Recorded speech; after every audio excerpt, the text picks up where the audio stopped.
ঘরে অভাব বেশি হলে এই আল্লাহর পবিত্র নাম 100বার পড়ে হাত উঠিয়ে দোয়া করুন।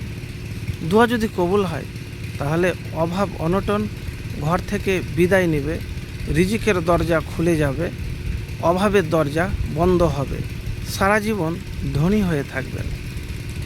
তো প্রিয় ভাই, অভাব অনটন এটা লেগেই থাকে। যার ঘরে অভাব আছে সেই বুঝতে পারে দুনিয়াটা কত কঠিন। তো অনেক ভাই আছেন যে পরিশ্রম করছেন, কিন্তু পরিশ্রম করার পরও কিন্তু কাজ হচ্ছে না।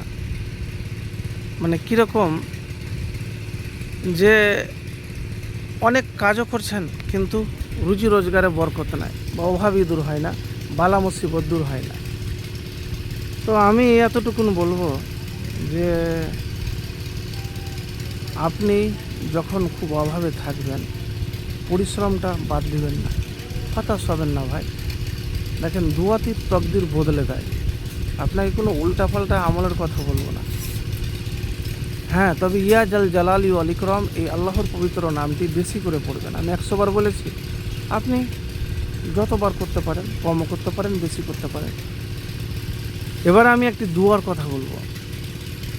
এটি একটি অত্যন্ত ফজিলতপূর্ণ মাসনুন দোয়া, যা মূলত রিজিক, বরকত ও আল্লাহর অনুগ্রহ কামনা পড়া হয়।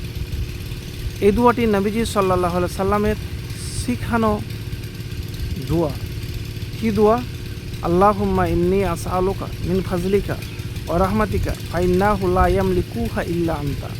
হে আল্লাহ, আমি আপনার অনুগ্রহ রহমত প্রার্থনা করছি, কারণ আপনি ব্যতীত এগুলোর মালিক দাতা আর কেউ নেই। তো এই দোয়াটি রিজিক, জীবিকা বৃদ্ধির জন্য অত্যন্ত কার্যকর। আল্লাহর রহমত, আল্লাহর দয়া ও অনুগ্রহ প্রার্থনায় এই দোয়া পড়া হয়। তো প্রিয় ভাই, এই দোয়া আপনি বেশি বেশি করে পাঠ করবেন।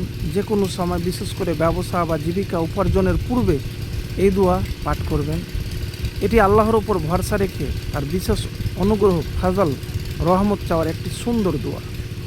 তো প্রিয় ভাই, আমি যেভাবে বললাম এভাবে করবেন। আর পরিশ্রম তো করবেনই, পরিশ্রম বাদ দেবেন না। পরিশ্রম মানুষ বেঈমানি করতে পারে, আর পরিশ্রম আপনার সাথে বেঈমানি করবে না যদি আল্লাহর নাম নিয়ে সঠিকভাবে কৌশল করে আপনি পরিশ্রম করেন। আরেকটি কথা বলবো, আবেগ নয় ভাই, বিবেক দিয়ে ভাবতে হবে। আবেগ দিয়ে চলবে না। বিবেক, দেখেন, অভাব এটা মেনে নিতে হবে যে অভাবে আছে, আমাকে এখান থেকে বের হতে হবে, এই বাস্তবটা মানতে হবে। বাস্তবটা না মানলে কিন্তু হবে না। তো পরিশ্রম করবেন, মেহনত করবেন, আল্লাহর কাছে চাইবেন। যদি দোয়া কবুল হয় ইনশাআল্লাহ ফলাফল পাবেন।